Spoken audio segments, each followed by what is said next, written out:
Olha o que diz o versículo 25: tende cuidado, não recuses ao que fala, pois se não escaparam aqueles que recusaram a ouvir, quem divinamente os advertia sobre a terra, muito menos nós, os que não nos desviarmos daquele que dos céus nos adverte.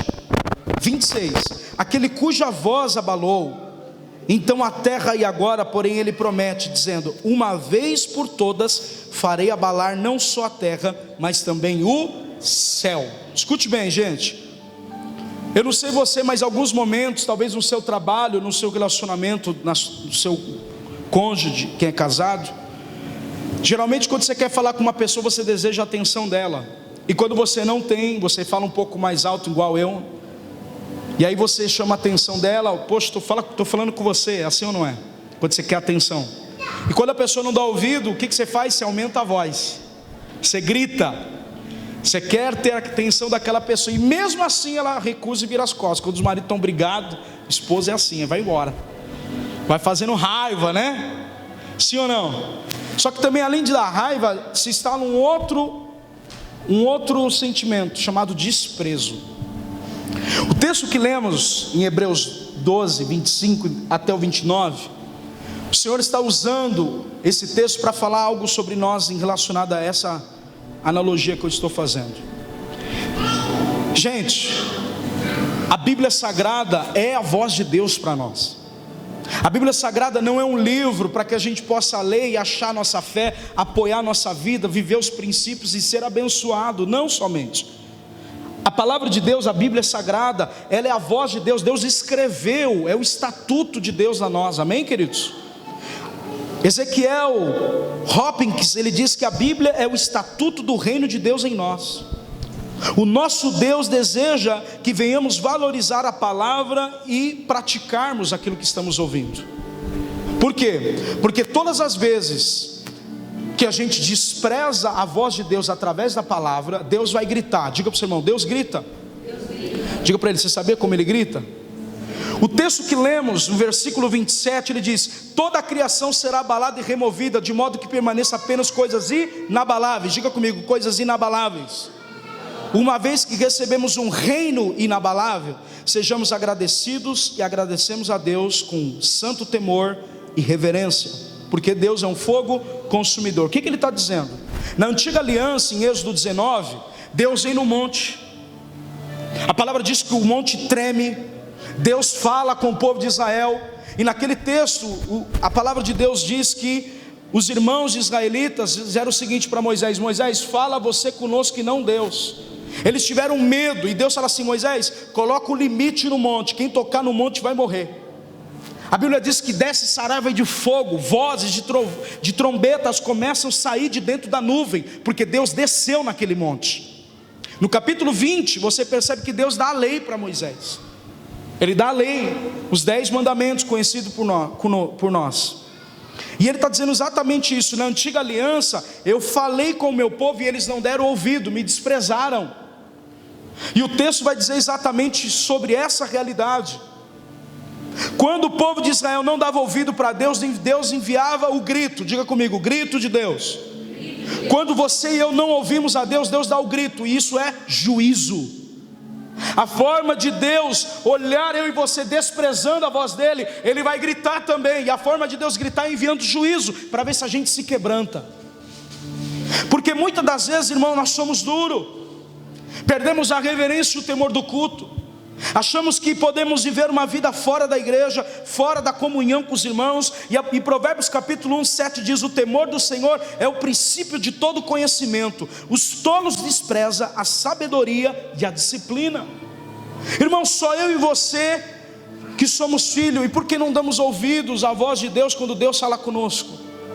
Talvez existe área da sua vida ainda que precisa ser tocada, e Deus vai te tocar hoje, amém, queridos? Por exemplo, Mateus capítulo 7, versículo 6, vai dizer aqui uma palavra sobre isso: não dei o que é santo aos cães, e nem jogue pérola aos porcos, pois os porcos pisotearão as pérolas, e os cães voltarão contra vocês e o atacarão. O reino de Deus é a pérola. A palavra de Deus nos ensina a valorizar o reino de Deus em nossa vida, aleluia. E todas as vezes que o reino de Deus é pregado a nós, através de pessoas, compartilha a pérola, ou seja, nos mostra o valor que nós temos, onde as pessoas nos desprezavam, mas o Evangelho resgata o valor de filho e filha que somos. Ele fala, você tem valor para Cristo, você tem valor para Deus. E aí é Jesus falando, olha, não dê o que é santo aos cães, ou seja, aquele que está desprezando receber a palavra de Deus. E não só isso, ele vai dizer, não jogue pérolas aos porcos. O que é a essência do porco? Você lava ele, virou as costas, ele volta para o chiqueiro. É tipo de pessoa que ouve a voz de Deus e não se permite ser transformado, não se permite ser curado, não se permite ser tocado em áreas da sua vida. E muitas das vezes você está na condição de porco, e o Evangelho não muda, o Evangelho é pérola. Quem está me ouvindo? A voz do Senhor, presta atenção, quando Deus chamava Samuel, Deus não gritava, ele falou, Samuel. Samuel ia lá em Eli, Samuel. Quando Elias está na maior crise, na caverna de Adulão, em 1 Reis 19, Deus, ele não veio no trovão, ele não veio no terremoto, nem no fogo, ele veio numa mansa brisa suave de uma voz dizendo, Elias, o que fazes aí? Hoje Deus está te chamando para pertinho, sem juízo, no amor. Quem está me ouvindo?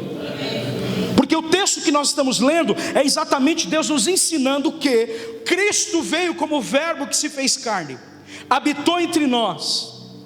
Se você ler Hebreus capítulo 1, ele diz, Deus falou por diversas formas usando os profetas, mas nesses últimos dias ele está usando o Filho dele para falar conosco, Cristo Jesus. E a grande verdade, irmãos, que tem coisas que já está escrito que a gente já deveria estar avançado e mudando. E por que não estamos? Porque estamos desprezando a voz de Deus.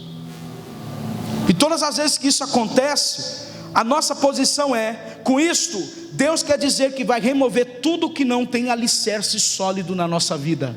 Quem está me ouvindo? Vou falar de novo. Deus vai remover todos os alicerces que não tem solidade ou não é sólido na nossa vida, de modo que apenas as coisas inabaláveis sejam deixadas na nossa vida. Por isso que ele fala aqui, queridos, significa toda a criação será abalada. Por que áreas da nossa vida recebem os abalos de Deus? Recebe remoções, coisas que nós achávamos que era bom e hoje se removeu, parece que ficou uma lacuna. Deus está dizendo, aquilo que eu não plantei na sua vida eu vou remover e vou deixar só o que eu vou plantar. Existem coisas que Deus vai tirar, pessoas do seu lado, amizades do seu lado, você precisa desapegar disso. Não por ferida, mas porque tem um propósito de Deus nisso. Amém, queridos? E ele fala exatamente isso, aquilo que não tem solidade, aquilo que não tem alicerce. 1 Pedro 5,10 ele diz, o Deus de toda a graça que vos chamou para a sua glória eterna em Cristo Jesus, depois de ter sofrido durante um pouco de tempo, diga comigo, ele vai me restaurar, ele vai me confirmar, ele me dará forças e me colocará em alicerces firmes. Pergunta para você mesmo, a sua fé é firme? Quando que vai o seu prazo de validade? Porque tudo que você compra no mercado tem um prazo de validade. A pergunta é, Deus pode contar com você o ano que vem, ou você vai dar uma desviadinha no final do ano? Ou uma tempestade tira você dele?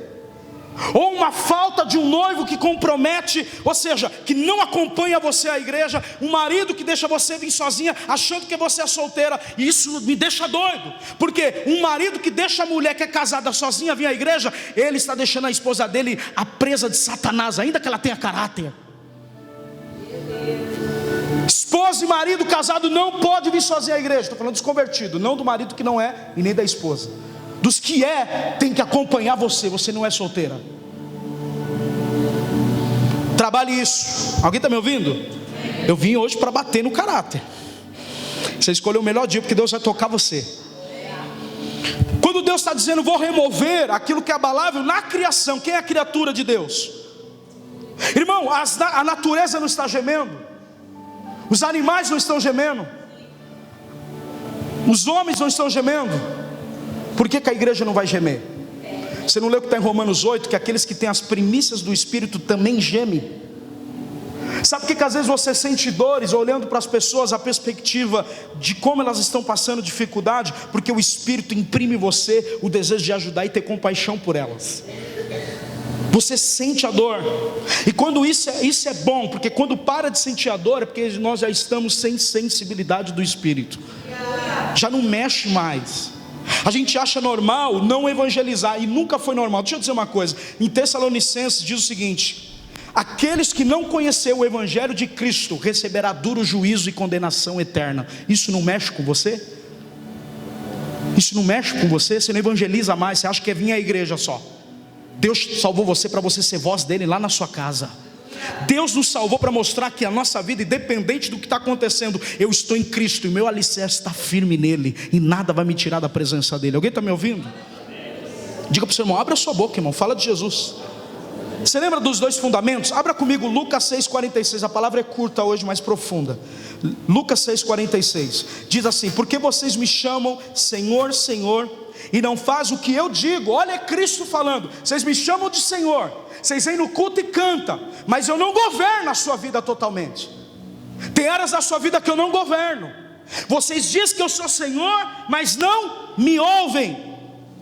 Eu mostrarei o que compara aqueles que vêm, comparo essas pessoas que vêm a mim, ouve as minhas palavras e a pratica. 48, é como um homem que constrói uma casa e cavou fundo, colocou os alicerces na rocha. Esse homem que pratica a palavra, em vez de ele construir a casa pelo telhado, ele faz o fundamento. Ele não quer algo rápido, ele quer cavar mais fundo e mergulhar mais fundo no Senhor, porque ele sabe que quanto mais alicerce na rocha, qualquer situação que vier, ou dificuldade, ou circunstância, não vai abalar o que ele está construindo. Isso depende de quanto você está disposto a pegar a sua paz espiritual e cavar mais fundo a tua fé em Cristo. Isso depende de quanto Bíblia você tem, porque todas as vezes que passa um problema, você liga para mim, pastor, ora por mim. Não, ora você. O mesmo Senhor que morreu por mim, morreu por você. O véu foi rasgado. Não jogue responsabilidade que é sua, porque Deus quer falar com você e quer te dar suas experiências. Alguém me ouve?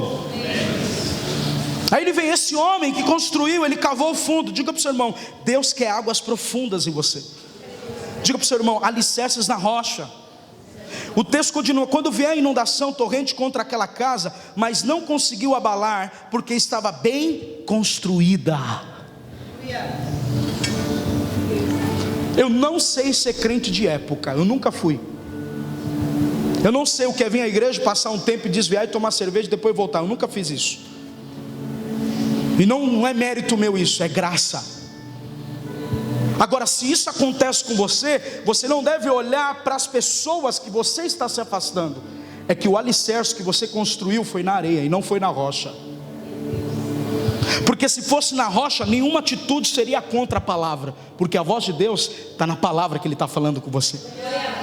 Eu nunca vi uma pessoa que constrói um alicerce em Cristo e não dá ouvido a Ele. Quando nós construímos a nossa casa na rocha, nós cavamos fundo. Irmão, um casamento bom é um casamento que passa por tempestade. Eu estava ontem conversando com uma pessoa, levei ao monte, eu falei: filho, são 18 dias, você passou 18 dias para me pagar minhas contas, foi ou não foi, Josi? 18 dias para me pagar minhas contas. Se minha esposa não está treinada nesses 18 dias, eu tinha perdido meu casamento. Mas isso é maturidade, é construída com o tempo, queridão. Se tua esposa já se espernia quando não consegue pagar a água do mês, a luz do mês, e vocês entram num pau, é porque o casamento ainda não foi blindado pela tempestade. Porque casamento bom e relacionamento bom é relacionamento que passa uma coisa juntos, sabe construir a fé de uma maneira saudável. E ontem minha esposa falou assim: ore para abrir mais as cirurgias. Eu falei: confia no Senhor, porque Ele é provedor da nossa casa. Irmão, isso não é construído da noite para o dia. Eu estou falando para você, o que está acontecendo na sua vida é os abalos de Deus, mas não para te derrubar, é para a sua fé ficar mais firme, é para você ter experiências amanhã e crescer na fé. Não tem como crescimento se não colocarmos a nossa vida na rocha que é Cristo. Aí ele vem a inundação. Como é que você lidar quando falta dinheiro? Como é que você lidar quando está naqueles dias de mulher e ofende o marido ou espera? Alguém me ouve? Mas aquele que ouve minhas palavras e não a pratica, como um homem que construiu uma casa sobre o chão. É uma pessoa que não foi alicerçada. É uma pessoa que não pode passar uma dificuldade. Deixa eu dizer uma coisa, queridão. E se se for do plano de Deus você passar uma enfermidade e tiver que orar por muito tempo? Ou você acha que nós que estamos aqui na igreja estamos imunes de pegar um câncer, por exemplo? Como é que você lidaria se Deus permitisse um câncer em você hoje? Onde está a sua fé? Será que não está no namorado? Será que não está no emprego? Será que não está no que você está construindo, que é na areia? E quando vier o dia mal, como você vai conseguir lidar com isso? Alguém está me ouvindo? Não estou bravo, estou profetizando algo aqui. Você precisa entender o que é braveza e o que é autoridade. Eu estou te falando que existe coisa que Jesus não vai falar, já está escrito, já deveria estar melhor na fé. Só lê a Bíblia. Se você ler a Bíblia, você vai ser construído da forma correta. Mas nós mal pegamos na palavra, viemos para o culto de qualquer jeito. Nós queremos que Deus use o pastor profeticamente. Deus está dizendo: eu estou falando todos os dias com você, são sinais na terra e no céu. Eu estou permitindo tudo isso, mas você está de pé, de pé, de pé, porque eu estou na sua vida, meu irmão.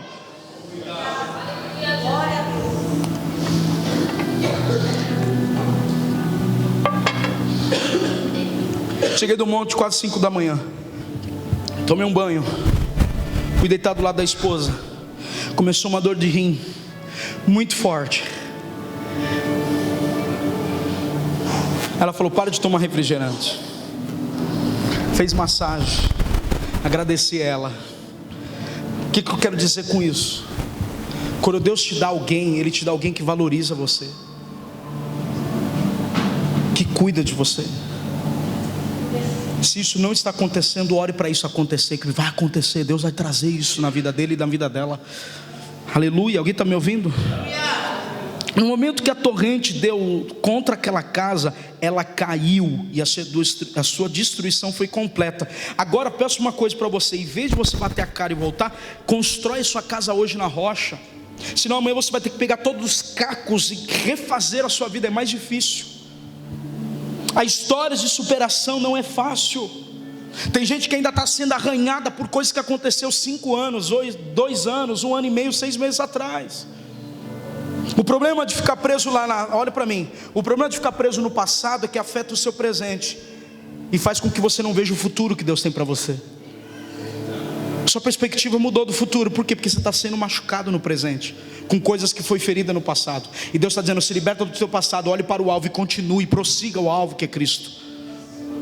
Ele diz, olha o que Paulo diz em Filipenses 3: deixando as coisas que para trás fica, eu avanço para o alvo que é Cristo Jesus, para a soberana vocação do chamado celestial que Ele tem sobre a minha vida e sobre a sua vida.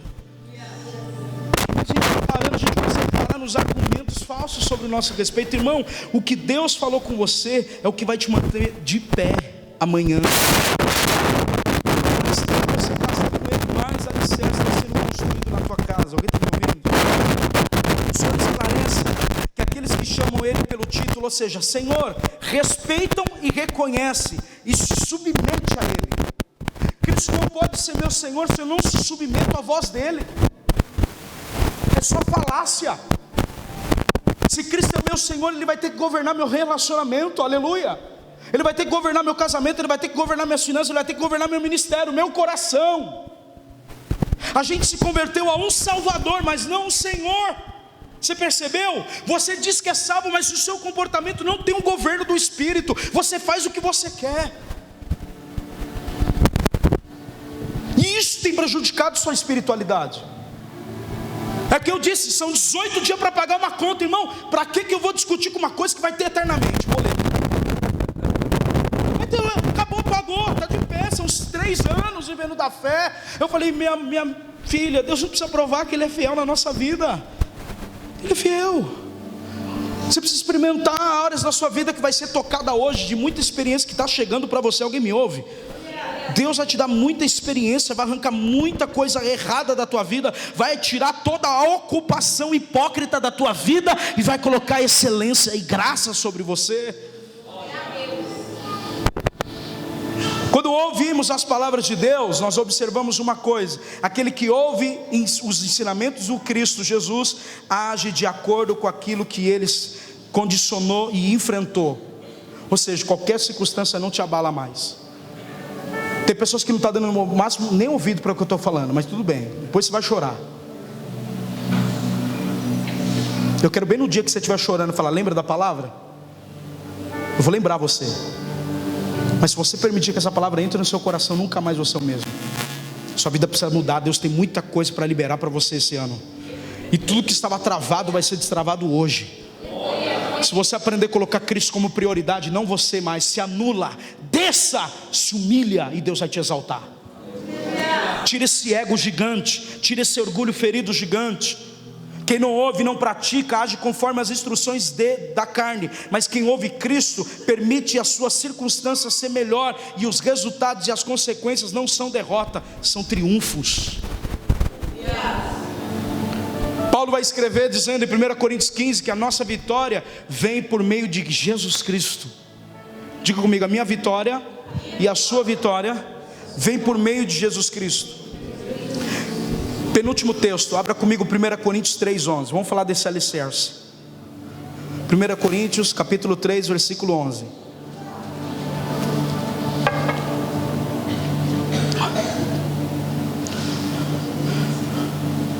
Presta atenção numa coisa. Eu estou tentando fazer uma coisa com você hoje aqui. Presta atenção, olha para mim, antes de eu ler o texto. Nenhum homem, nenhuma mulher que pensou dentro da casinha mudou o mundo. Todos os homens e todas as mulheres que marcou o mundo de alguma forma pensou fora da casinha. É chamado de louco hoje. Quem me ouviu? Quem quer marcar o mundo não pode ser normal. Não pode ter uma vidinha normalzinha espiritual. Tem que ser acima da média, porque Cristo andou acima da média e os apóstolos também. A sombra de Pedro curava, cara. Quem me ouviu o que eu estou falando? O seu problema é que você pensa tudo certinho. Deus já confundiu esse certinho. Você nem sabe falar se é certinho. Deus já confundiu sua caixinha. Nada do que está dentro de você, não, vai quebrar essa caixa. Porque Deus não vai ficar manipulado no seu aquário. Deus não está preso a você, Ele está preso a Ele mesmo. Paulo diz, é nós que estamos presos a Cristo. Alguém me ouviu? É nós que estamos presos a Ele, não Ele preso a nós. Parece que Deus tem que fazer o culto para nós e não nós a Ele. E o texto vai dizer, adore o Senhor primeiro com gratidão. Deus não nos deve nada.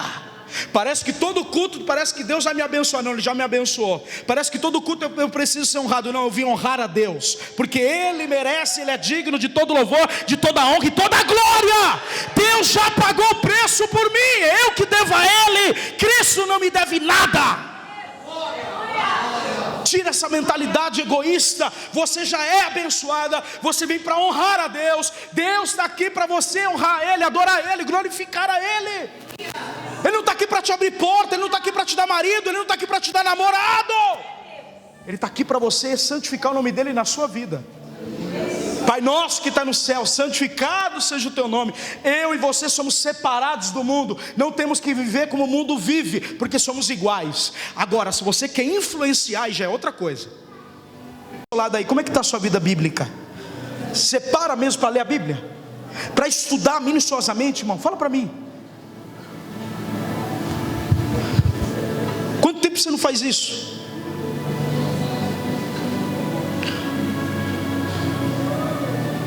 Pô, a gente está cercado de milagre todo dia, cara. Todo dia Ele faz milagre. A gente começa a igreja que nem empresa. Presta atenção numa coisa aqui, ó. Presta atenção, a gente começa o mês sem saber o que vai acontecer, ok? Porque a gente acredita na sua fidelidade. Vou te falar uma coisa que talvez você nunca ouviu. Na sua linha que Deus desenhou para você vir ao mundo, quem me ouviu até aqui? Você está andando nessa linha. Caminho de fidelidade. Quem ouviu, diga amém. Vai acontecer muita coisa para te desviar do caminho que Deus proporcionou para você andar. Vento, tempestade, pessoas, situações. Alguém me ouviu? Quando você sai para voltar, você não volta a mesma coisa. Você volta arranhado, triste, machucado, até ser sarada. Para voltar a caminhar demora. Só que existe um dia. Eu disse que existe o dia que Cristo falou, hoje é meu dia. Eu vou morrer. Existe um dia que Ele fala assim para os apóstolos: fique em Jerusalém, até que do alto seja revestido de... Tem um dia marcado para você na eternidade. Quando você chegar nele, tudo que você precisava está nesse dia. Muito profundo isso. Vou falar de novo, você não entendeu. Você não pegou, por isso que você não entendeu. Vou te falar. Existe um caminho que Deus proporcionou para você. Davi escreveu no Salmo dizendo: antes que eu viesse do ventre da minha mãe, o Senhor já tinha feito um livro ao meu respeito. Então você não pode ficar fora do livro que Deus escreveu. Há uma biografia, há um caminho que você tem que andar, e você está querendo sair do caminho. Deus está dizendo assim, ó, o caminho é meu filho. Se você permanecer fiel ao meu filho, que é a verdade, o caminho, a verdade, a vida, você vai vir a mim. Só que dentro desse caminho eu tenho o dia para mudar toda a sua história, para você ser um empresário, para você ser cheio do Espírito Santo. Tem um dia que eu vou te levantar para pregar, tem um dia que você vai ter um ministério completo, tem um dia que eu vou fazer seu marido se converter. Alguém está me ouvindo? Nesse dia você tem que continuar andando para descobrir em mim. Porque se você sair de mim, você não cumpre o propósito para aquilo que você nasceu. Você acha que é comer, beber, casar e dormir, rezar, né? Tem um filme que fala sobre isso. Só isso, vida qualquer um vive. Crente não pode pensar dentro da casinha. Eu disse que crente não. Quer um texto? Deus escolheu as coisas loucas desse mundo para confundir as sábias, e as fracas para confundir as fortes. Deus escolheu você. A gente espera muito do céu e anulamos a nossa responsabilidade, gente. Cara, eu quero que Deus te abençoe muito, te dê muito. Não, ninguém pegou, meu Deus, vou pregar para a Argentina então. Quero que Deus te abençoe muito e te dê muito.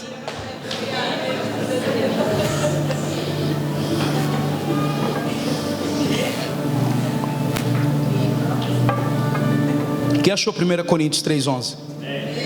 Vamos ler juntos, diz assim: porque ninguém pode colocar outro alicerce além do que já está posto, que é Jesus.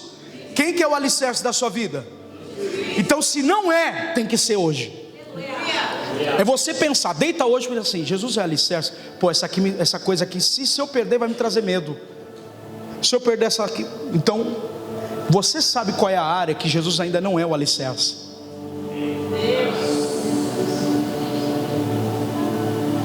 Se o banco não aprovar,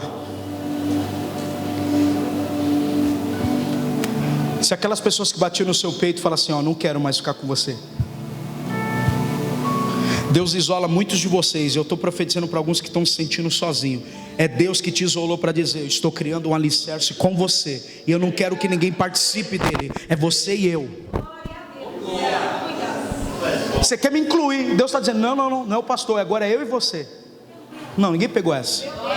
Deus está dizendo assim: não adianta você chamar o pastor, não adianta chamar a profeta lá dos Estados Unidos, não adianta você chamar o missionário da Angola. É eu e você agora, é eu e você. Qual é o seu alicerce?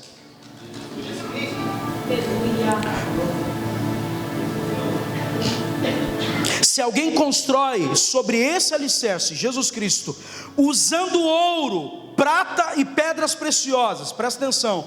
Ele está falando de uma construção, tem um alicerce, é Cristo. Ele está dizendo: agora vem as obras em cima desse alicerce.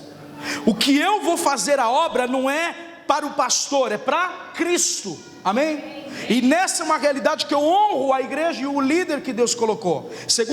Primeira coisa que eu quero dizer, que ele fala assim: olha, se você construir sobre esse alicerce, é obras de ouro, fala comigo, prata e pedras preciosas. Tudo isso tem no céu. Eu disse que o ouro tem no céu. As ruas serão de ouros. E aquele que é avarento, ele vai ter duas reações. Vou fazer de novo. Ou ele vai fazer assim, ó, não pode pisar. Ou ele vai mandar: pega uma picareta aí, vamos tirar o ouro da...